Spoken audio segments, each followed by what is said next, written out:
Hello, everyone. Today we have the pleasure to welcome Shelley Starr. She is Vice President for the AG Open Science Leadership Program.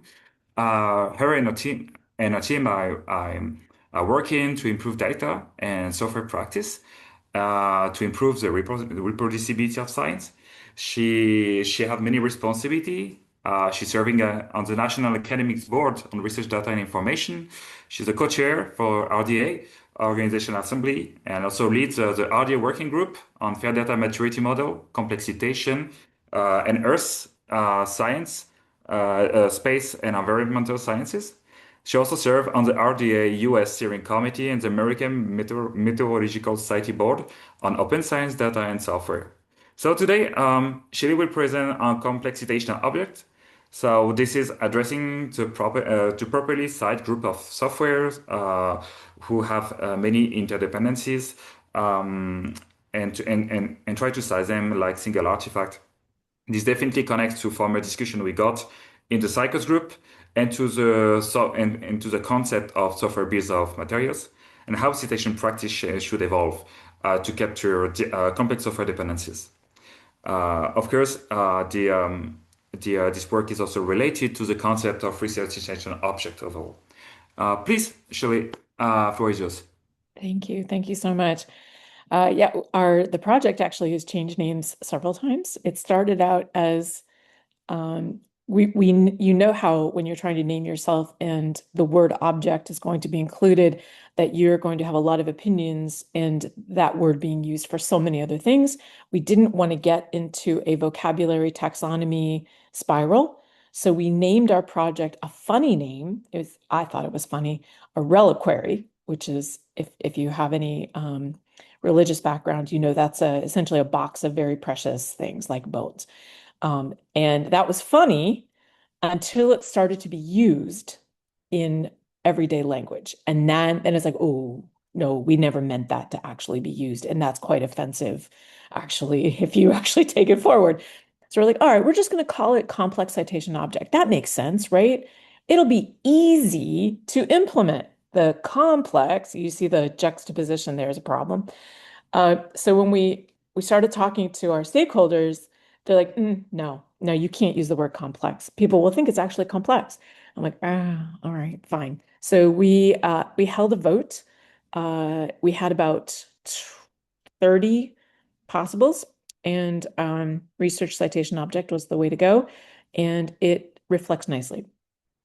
So here's the problem. The problem statement, which I'm gonna reiterate on a couple slides here, but I'll be able to jump over them more quickly, is should you any digital object, so I will use the word data throughout here. Please hear in your mind data, software, physical samples, video, audio, anything that can have a persistent identifier or a URL. Software heritage ID, for instance, is kind of in the middle there. Some people see it as a persistent identifier. Some people are still struggling, aka the publishers.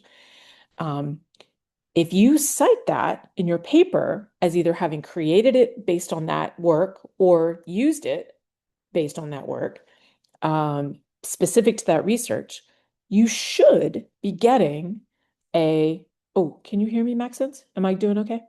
Yeah, I mean, you're still on the first slide. Was it your intention to be on the first slide or you It wanted to go on? is. It is my Okay, intention okay. to stay right Sure, here. sure. It was just to be sure. Sorry for Yes, interrupting. yes, yes, it is. Thank you so much for checking. Um, uh, so that I'm doing oh, Linda, hey, it's good to see you. You pop it in. Um, Linda, this is research citation object, something I've never talked about in front of you, so this is fun. Oh, good. Yeah. Just in time. Yes. Um, so if you cite that digital object, data software, or whatever in your paper, you should receive credit for that citation. You should receive, and what that means is that publication is now linked to that object as something that was used for that object. What you don't know is information on that use. Like there's no relationship description. And you also don't trust the publisher to actually have created a machine actionable citation such that the downstream services are able to receive it. It is really a problem. Further, most publishers, including AGU, will not allow you to cite more than about 40 digital objects, maybe even 30. I just got a question on 500. And right now, AG will push that into the supplementary information where it is useless. There's no indexing, there's no discovery, there's no citation. So no one got credit for the paper that's going through right now, where it was flux towers. There were 500 flux towers that were being cited, and nobody got credit. And if you see Deb Agarwal down here under the complex citation recommendations, Deb Agarwal brought the flux tower issue to an AGU town hall, and that's how this got started years ago. And we are finally getting to a place where we will have a pilot that will implement this very soon. And by soon, I mean 18 months. So, okay. So that's the backstory. And there's more to it, of course. So here is the summarization of that. We're trying to get credit. We're trying to have reproducibility such that the relationships of the digital objects to the paper or technical paper, published paper or technical paper, are understood. And so what we want to do is enable that credit, enable that citation, and ensure trust. And I know within the software community, it is really problematic on how IDs are made. I use Software Heritage ID all the time. They changed how their acronym, didn't they? It's now it's a little bit. I'm sorry, Maureen isn't here, but it's a little bit different now. But anyway, that ID, publishers don't recognize it. And what we're hoping is with this object, think of it as a collection, but a collection that gives primary attribution to the items in the collection. So if a software heritage ID is allowed to be in a research citation object, then and the collection is cited in the paper, it will get credit on the other side because it made it through the stupid publishing process, which doesn't recognize it at all. So this is really beautiful. Okay, I can't see the chat, so unless you have a hand up, I'm going to keep going. So, and please also know, some of these that are pictures where it says complex citation object, I couldn't fix it to research citation object. So just pretend it says research citation object. We just had a name change a few months ago. So it's a means to provide credit. You can have digital objects from as many repositories as you want. It doesn't matter where they came from. Any persistent identifier or local identifier is perfectly okay. We are absolutely okay with things that are brittle because it's for transparency. Very difficult to give you credit that way, but nonetheless, it can be identified and carried through. And we want the contributors to each of the digital objects to get credit. And this is really poignant for instance, especially in the environmental sciences where we have longitudinal studies and the researchers pulled out a little bit of data from that huge collection. Usually the little bit of data doesn't have the authors, the creators with it. You've got to go back to the big collection to get it. We will address that as well. And those relationships. How is it used? Is it newly created? Is it cited by, referenced by, and all of the other bys? All of the other relationship identifiers. Sorry for you semantic people who just cringed. There are 10 requirements. We did the recommendations first, and now we're working on implementation. The first slide has the link to the recommendations. And it gives the origin story, and the word complex is still there. Just remember, we changed it. So first requirement, and I wrote these, I summarized them into 5 bullets. So there's 10, but there's here just for quick purposes. We have to have credit, transparency, traceability. It has to be machine actionable to ensure attribution happens. We can't be depending on humans to make the connections that publishers are responsible for doing. And right now, the burden is on many repositories to make connections to the papers that cite them. The journals are doing a bad, bad, bad job of it. Um, it's not just the credit themselves, but also um, uh, to ensure all of the data and digital identifiers for tracking. We want something that's stable and persistent, globally resolvable, ability to have it version controlled, standard structures. So we don't want to build a new thing. This has to fit into existing structures. We did limit it to a 2-level PID graph, and that had to do with a request coming from the Web of Science as an indexer that I'm a math girl, so I use the word recursion.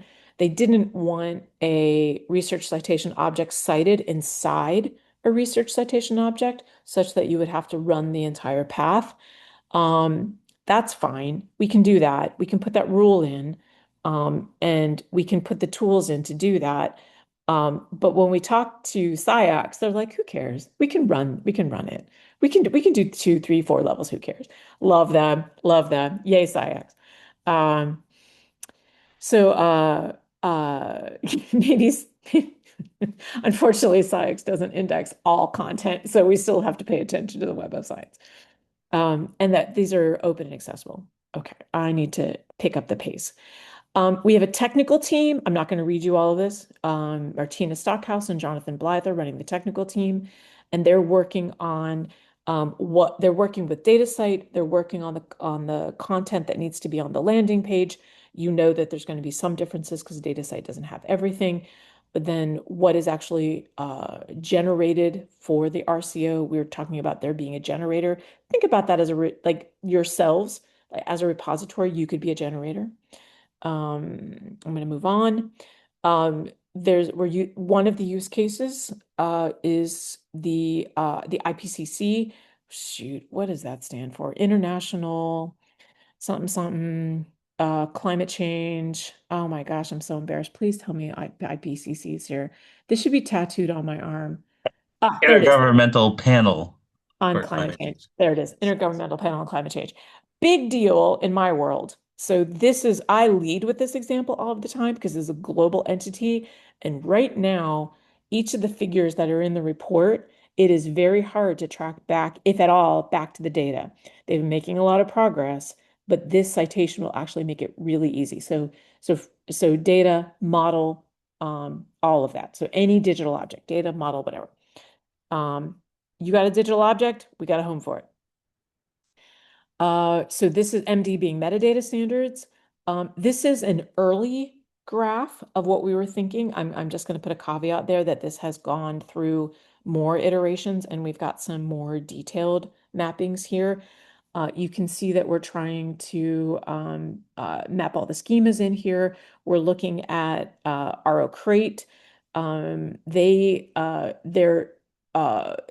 have a meeting coming up with Cian just in really soon. We've done a lot of research on RO Crate as a potential framework for all of the schema. They don't have a way to give credit to all of the elements yet. So I think a partnership would be perfect.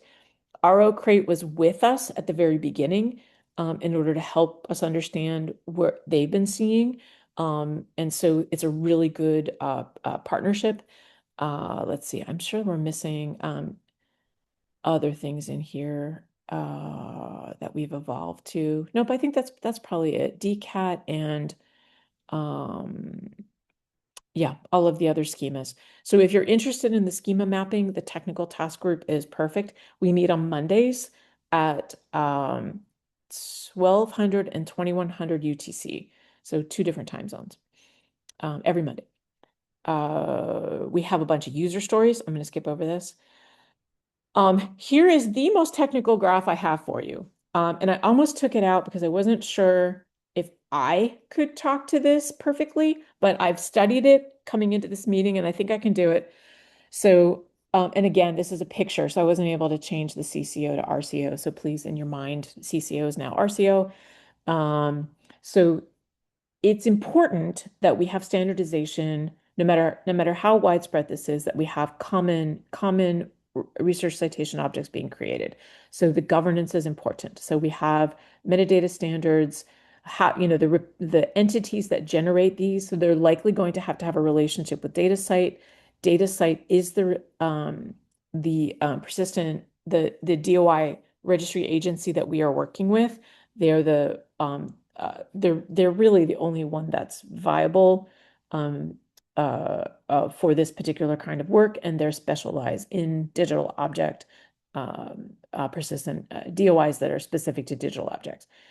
A CCO publisher is, for instance, any repository that puts one together, that has a generator that puts it together. So that, think about it as whoever publishes a data set, whoever publishes a piece of software, and the word publish with that is actually quite, it's an overloaded word. So it could also be the registry agency for the persistent version of that software.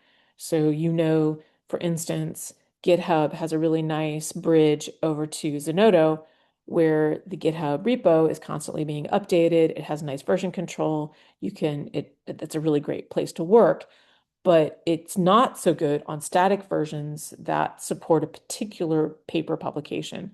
So we have the bridge to Zenodo to create the static version. So that's what this is, the static version of the research citation object. By and large, you would have ideally one research citation object per publication. They're meant to be a partner. We've run through other types of scenarios, and we're tripping into different use cases that are being accounted for in other ways. Like if you wanted a research citation object for all of your work, you could do that, but there's a RAID that does that, a project PID where you link all of your other digital objects. I wouldn't take that over. I would let RAID do that. This is particularly for a moment in time. So let's say you have a grant, you're going to have multiple papers. Today, you're going to publish on some early thinking about one particular, well, maybe it's not early thinking, but you've gotten to one milestone and you want to publish on that. You create an RCO with your 100 data sets, your 5 models, your 1,000 physical samples, and it all goes into the RCO. And you cite it in the references in your paper, which is where we're coming over here into the green area. You cite it in your paper, and then it carries through such that every item within that RCO then gets credit. Then you come back and you write your second paper. The generator, it would make sense, and this is how we're designing the generator. You can start with your first RCO, take out what's not going to be used in this paper, add whatever is new for this second paper, and then you have a second RCO that goes with your second paper. So that's how we're thinking. Could you include 2 RCOs in one paper? Yes, you could. For instance, I could imagine you having a list of physical samples because those can be lengthy, and then everything else in a second RCO. That could happen. Okay, let's see. I don't see anybody's having hands. So, and then of course, you potentially could have other users because it's persistent, taking a look at how things were being collected and used for research. I'm going to keep going. So the implementation team, they actually finished. The implementation team finished. We built guidance that has been reviewed but continues to evolve. James Aliff led this group and did a really great job creating all of the different stakeholder or workflow actors for the initial version. So this is everything that we did here. And the workflow actors being the researcher, the paper publication process, and then all of our secondary users. So the researcher, they go to a generator, which could be anybody. Anybody could do this. and they generate an RCO DOI. It will be we're fitting into data sites existing schema until we have enough uptake for something specific for an RCO.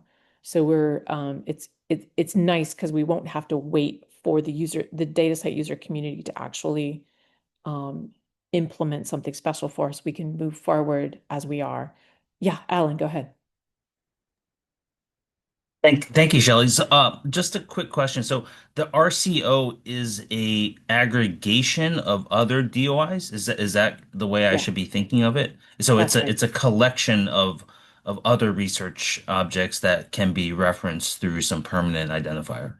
Yeah, yeah. Imagine you're putting together your this just came to me, so I hope this holds together. But you're putting together paperwork or digital work for to be reimbursed, and you have an envelope with all of your receipts in it, right? So you submit the paper and the envelope, and they go together, right? Like that. Except the envelope doesn't get credit. The envelope is a piece of administration. We don't care about the RCO at all. We care about what's in it. So the difference between a collection and an RCO is what is listed, and it could be a bunch of DOIs, right? We're going to have a little bit more metadata. But we call it a linked digital object, not to be confused with a linked data object, right? So just we had so much vocabulary issues. So an LDO, the things inside the research citation object are essentially a whole bunch of citations. Um, and that's what gets credit. And it's the volume and the relationship that are the problems for journals right now. They can't deal with the volume and they won't capture the relationship. Um, so both of those problems get addressed. Great, thank you. Yep. Yep. I'm sorry. I also have a question. I may come with a genuine question. Is RCO? What's the aim of RCO? Is to be read by a human or be read by a machine? That's. I can this. I can quickly see an overwhelming volume of information in the RCO, and Yeah. is it the and the point of the RCO is to be a trustworthy mini graph of information of different not just a collection. I do understand that now, Yes. but a kind of a bunch of artifacts that are interlinked one to each other. We can see it a bit like a mini graph in my point of view. It's a mini Is the graph. point? It's a mini graph. Yeah, Yeah. yeah, and the idea is to be more checked, like a computer object to be sure that every citation really exists, or is it to be more readable by human? You know what I mean? When we have, I don't know, if we have 250 elements in this mini graph, I think it's more readable by a machine than a human. You know what I mean? And where are we going with it? Yeah, in general, when we think to a citation, we often think to something that is human readable. But it's so rich. I don't know if it's reports. It's so rich and exhaustive that the point can be so overwhelming for a publisher to check on, You and understand. And we're not going to change the minds of the publishers because they're focused on human readable. So if we yeah, say, here's the 1,000 digital objects that support this paper, they're like, yeah, no one's looking at that. And we're like, no, no, no, you don't understand. We need the machine connection. These are viable, important digital objects used for that research paper. No, no, that's not human readable. Stop it. So we'll never change that. We're the legacy and entrenchment of the journal community is just not going to change. I've tried. I've tried. So in my lifetime, it will not change. Um, Alan, is it okay if I answer, or do you want to? Oh, Are you building on? sorry. I was just, well, it was just a quick follow-up, but I guess is the researcher expected to build these graphs then? Or is like where does Yeah. Yeah, okay. they have the information. They have it. The 500 flux towers are provided by the Flux tool. They have it. They have a listing. They have digital content that can be pulled into a comprehensive list. I mean, painfully, I hate doing this in front of a bunch of software folks, but it's literally could just be an Excel list, right? Like should just be an Excel list, bunch of DOIs, a little bit more metadata for validation, and that's it. That's all this is. It's an administrative list, but a journal won't take it. So how do we get all of the things we want and also recognizing that a journal doesn't know how to handle any identifier other than a DOI? Some of them have ascension numbers, but some of them struggle with ascension numbers, but they literally don't want to do anything else but process a DOI because a journal is connected into, so if you know Crossref, you probably don't. Crossref is the registry agency for journal publications for everything but Asian languages. And if you're from if you know the DOI journal, DOI registry agency community, I'm simplifying that heavily.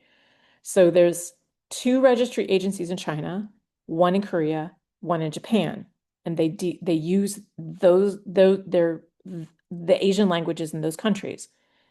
And they, by and large, handle all kinds of products within those countries.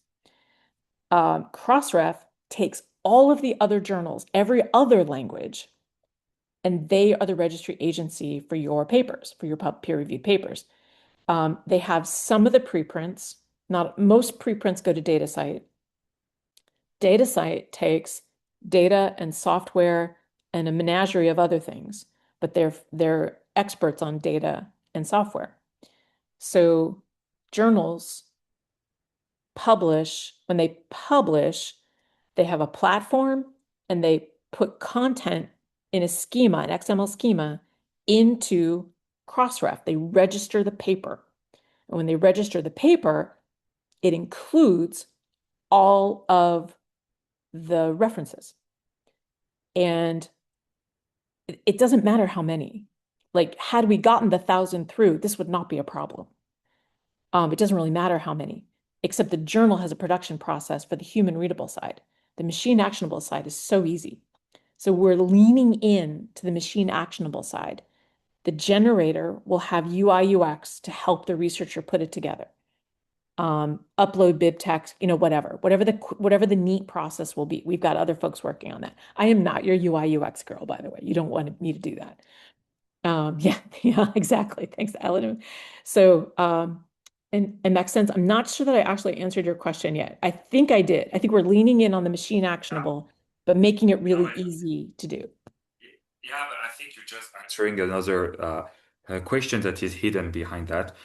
Is a citation in the future, when we speak about reproducible science and very strict in executable science, machine actionable science, I think we have to accept that some entities, including citation, will be more machine actionable readable than human readable. And Yeah. that's a compromise we have to accept if we want to have serious science. Because what is easy to read as a human is not in general the most executable things for a computer. And Nice. so Yes. I think what you propose here is a vision. Of course, as a human reader is not the easiest thing, but definitely for a machine, that's the best thing ever. And I think that's what can be the citation in the future. I mean, that's really how I see it. The serious science, I It really really get you. helps these other contributors. Like, right, like, so the paper, so if you think about it, and I think you all are living, with SciCodes, you understand the amount of work that goes into a model or goes into new, reusable code. And you can't count on the researchers that use that to cite you, to say, I used this. This was part of what I do. And this is what we're trying to address. Not only should you be citing the tools, and I'm not saying Word, I'm not saying don't cite GitHub, get over yourselves, like don't do that. But the Force 11 group that this entity came from wrote recommendations on what should be cited for software. Those, by and large, are still very good. And so your models and your code should be cited. And if for whatever reason the journal won't take it, you can tuck it into an RCO. I'm envisioning that it won't be volume that drives the use of an RCO, that it actually won't be 1,000 or 5,000 entries, that it will actually just be the journal won't take these. They will take an RCO, but they won't take my software heritage ID. They won't take this URL to the thing. They won't, they won't take the transparency that I'm trying to provide. And I think what's really future proofing, like future, we don't have ways, we could, by and large, we don't have ways to generate okay. So do you mind if I keep going? Hang on, hang on. Yeah, I guess I could leave this slide up. So adoption is the next task group, and we're running that right now. So there you go. That's the end of the talk. So by and large, if the generator can allows something to come in, and we're trying to be really inclusive, RRIDs, any kind of identifier, regional IDs. We really want any country to feel included. And we've partnered with the folks working on Docket right now. If you are RO crate, you could just load your RO crate in and it creates an RCO. You don't have to redo anything. You might not want to do that though, because not everything in the RO crate will necessarily be what goes into your paper, but you could load it and then pull out what wasn't used, for instance. Um, we haven't gotten to that argument yet, but I'm ready. I'm ready. As soon as we get past technical into actual use, I'm ready for that argument. But DataCite will have in their repository all of the linked digital objects, all of the children of the RCO. And even if we can't generate a link to provide somebody credit because of some broken piece in our system, because those children are persistent, we can go back and fix the links. So this is me thinking of the future. If I can just get it through the stupid publisher, so it makes it to the other side, machine actionable, which is something Alice knows I have been working on my entire last 11 years. I've been working on this issue and we're still not there. I'm going to give it another go. If we can just get this one through, friends, then all of the credit can happen if it's built today or will be built tomorrow. You'll have the persistent links there from what should be the authoritative source of a peer-reviewed publication. Now, all of that's morphing in real time to other ways of publishing, but nonetheless, we have this legacy system that's causing these issues. If you want, I can show you the XML and what's happening. Like someday, maybe, if you want me to show you how data citations, the machine actionable data citations get broken.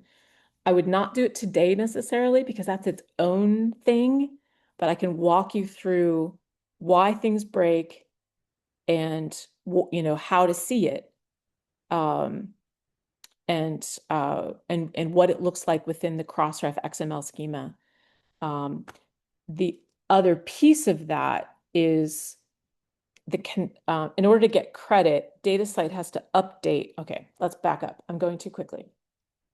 Okay, so Crossref is your paper publisher. DataCite is where you registered your DOI for your data or your software, right?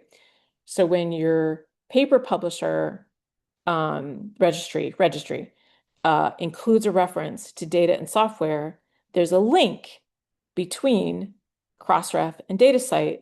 Crossref says, hey, DataCite, when it's working, these things were cited. Update the metadata on the data DOI or the software DOI to indicate that, in fact, there was a citation. There was give it some attribution. There's machine actionable way of doing that lives today, but Anita Brodowski calls it the leaky pipe. There's so many places where it fails. And what I can show you is how to see it and how to know what happened. Because the publisher pipeline is opaque. You can't see it. I can see AGUs. That's how I figured it out. It took me 3 years, but I figured it out. And the same problem, because they all use the same third-party providers, the same problem happens with most publishers, no matter what discipline. So, okay, let me just check and make sure the slides. That's fine. I talked about that. I talked about that. I talked about that. Generally, I talked about that. For implementation, we have to hit like the world. And if you want to be part of adoption, if you want to generate an RCO, we'd love to have you. We'd love to have you. We're just about ready to actually engage with that. We almost have it all figured out with DataCite and everybody. So there it is. Okay, so Maxence, I thought it was going to be 30 minutes, but apparently I Oh, went. fine. We also have the question in the middle. Now it's just more than perfect. Thank you so much, Shelley. It was really, really, really, really insightful. So first, is anyone in the room have more question for Shelley? Go, guys. I mean, you're just welcome. Um, don't hesitate. Hash ID, software hash ID. I have to remember that. Alan, goes. Heritage hash. Please, go ahead. Thank you, Shelley. Good to see you again also. So we ran into this earlier. I'm currently at the environmental model. The question came up of citation for coding agent generated software. Like, what do you do about the actual method or something is obscure? And I saw you had a section on AI transparency and traceability and so on. I was wondering if like what you guys are thinking about this particular this thorny issue of attribution here. So Alan, you did your vocals. So I'm going to repeat and fix me if I don't have it right. But for instance, when you're running either a statistical model or an AI model, how do you look inside it to show people how things came to be? Um, so I have some AI. Is that right? Did I get close enough? Yeah, so well, it's like if when with the advent of people using LLMs to generate code, Yeah. that generated code could have the methods that informed it could come from so many different places, right? Like it could come from different areas in earth science, Yeah. Anywhere. It could be or anywhere. yeah, right. And so the specific implementations that it generates, like they may be able to find that attribution, but it's kind of buried within their training data. So it becomes a little bit, and then perhaps they're able to maintain that this is like an upstream problem for the L for the for Claude, Anthropic, or OpenAI to solve. But I'm curious if you Yeah. guys have thought about this. Absolutely. Absolutely. Not necessarily with this particular group, but hang on, I'm going to upload a nature commentary, which was open, but is now closed. Um, Come on, friend. Come on, friend. Hurry up, hurry up, hurry up. Um, ah, please hurry. Okay, I have a paper for you. Um, it's called Garbage In, Garbage Out. Can you believe I got that title? Nature commentary. Oh, why are you not? Okay, apparently my system, I put so many tabs open on my system that it like says, Shelley, you have to stop working now. So it looks like I'm about to run out of some memory somewhere. Okay, I'm gonna, all right, you're gonna watch my brain work in real time, which is very, very scary.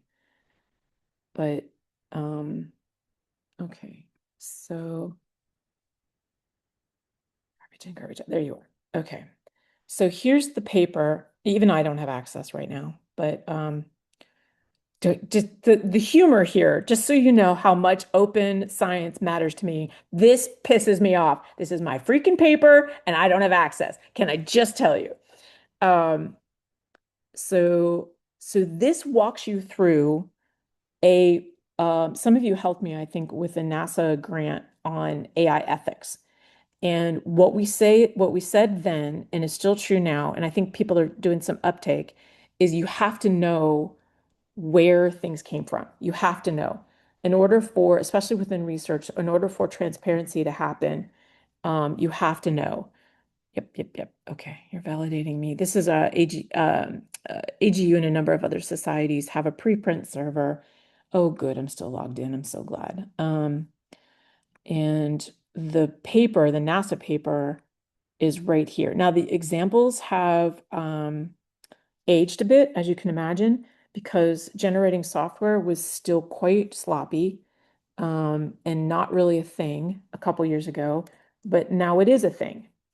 And you have to know where it's coming from. You all know that if you don't test your software in some way, shape, or form, that's not good practice. You have to know that what went through.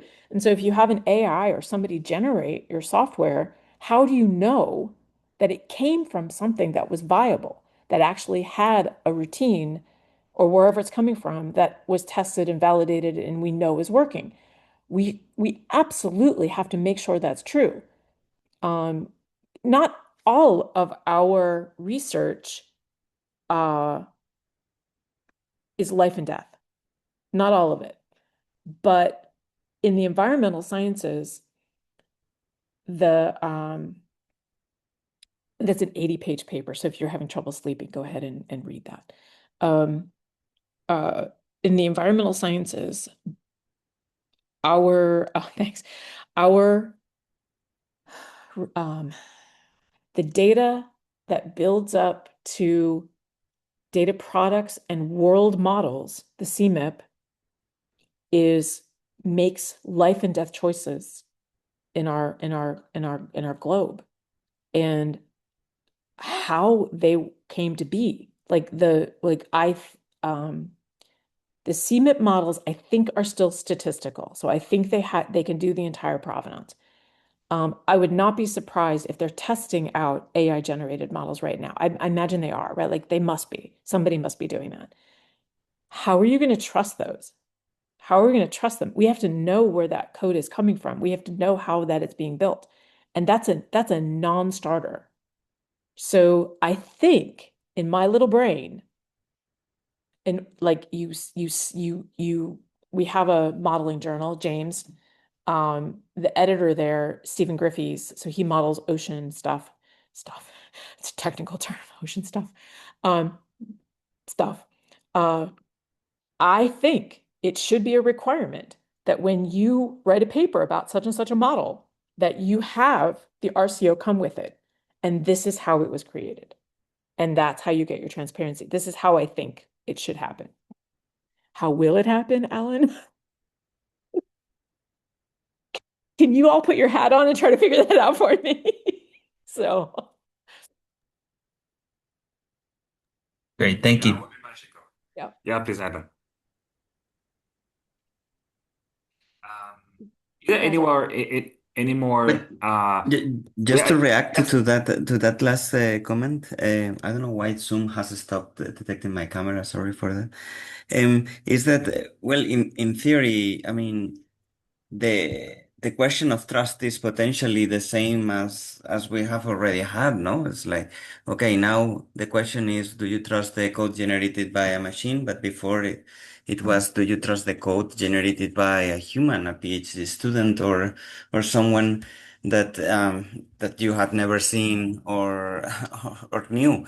And in fact, I saw some institutions that they had certain requirements that, for example, if the code had not been generated within uh, um, X institution, then they would not be able to use it, no? So I think that remains unchanged. So my question is, why is this not solved just by opening the code, as long as the code does what it really needs to do? for AI, I don't think, can you do that for AI? I don't know that that's possible, right? Isn't it has opaqueness to it? it has opaqueness on Yeah. who created the code, Okay. but not on what the code does if it's open, right? I mean, if you have the GitHub repo and the code, you have a solid Oh, test case. we're talking two different things. Okay, you're talking about give me lines of code to run, and then the AI Mhm. models are is more opaque. So yes, I think you're absolutely right. No matter how it gets created, you still have to do your validation. So if somebody and there's some argument here, uh, let's see.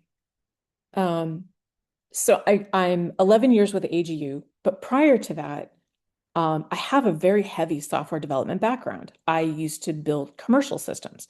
So when you tested code, no one wanted to use a new piece of code. Nobody. They would rather take something well tested, well validated, error checked, all of that. They would take that and you would shy away from the new stuff because it's not tested that level.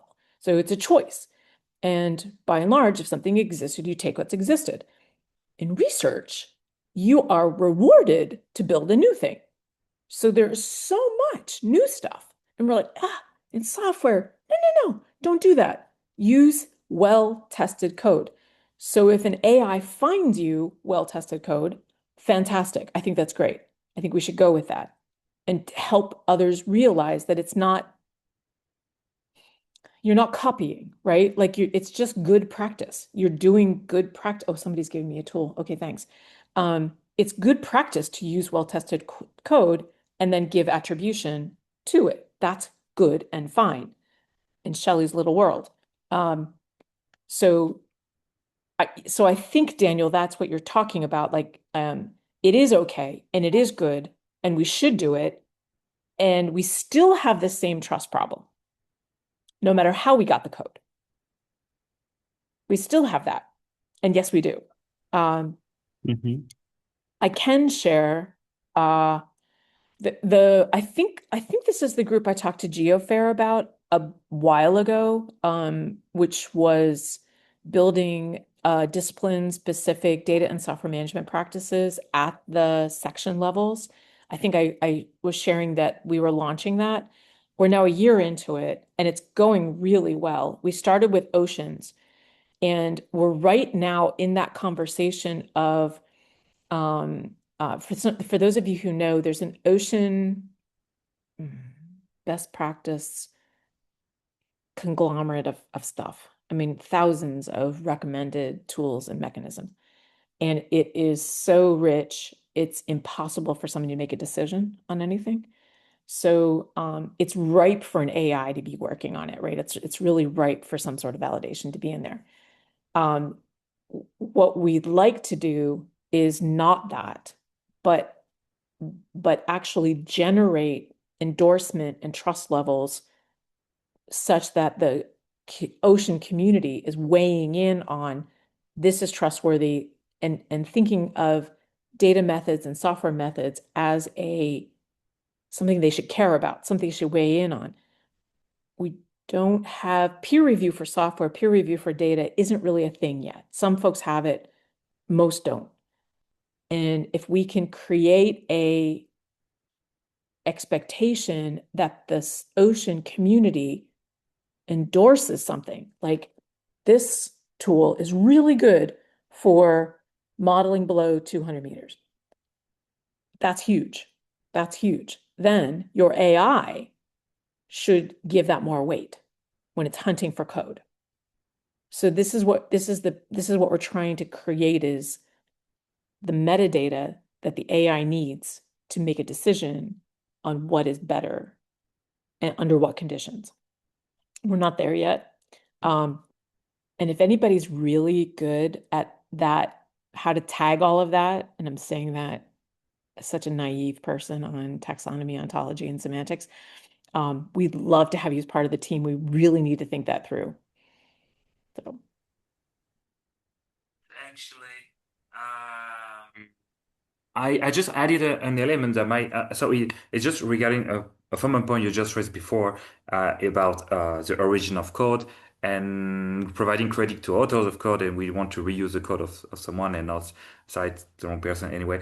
Software Heritage has a while ago now developed a tool I never tried, I have to say, but I'm very curious. I didn't have the time for. Named the Software Heritage Scanner is to scan. You can find the provenance of a file in the whole archive of software they have of the Right. whole software archive, and Cool. might be some. Yeah, and maybe I never tried it. I'm very curious to try it for mathematical software because I'm working for this catalog of mathematical software. And is it possible that some source code, or we can identify source code or files that people are authoring, but finally, when we have a look in the software heritage archives, they were not the original authors of it. I'm not sure, I don't think it can cure every issue we can find with authorship, but maybe it can worth having a try on it. I didn't have tried. I really a bit struggling, like I think, well, like everyone here, I'd find it time to try exotic things, and that's the kind of exotic project I'm I'm inclined to try new things like that. So that's it. I just wanted to raise this one because I think it can be related to the topic of artificial intelligence. When we copy paste code that we are not aware of it because AI is generating code and we never caring about it. Might be it can be nothing. It can cure everything, but would be interesting to see if it can fix a few points in these matters. So I think we Yeah. unfortunately I need to moderate a bit the talk. Is there any other question in the room? Because I know there is a last point that Daniel wished to raise in the agenda of today, and maybe we have 5 minutes left to talk about it. So if there is any question, please, guys, don't be shy. Otherwise, we move to the last point of our agenda. I think I'm about to close the record for now if there is no more question. 5 seconds. I see my colleague Graham popped in for a moment. I did share with my co-chairs our link today, so it's nice to see that, Graham.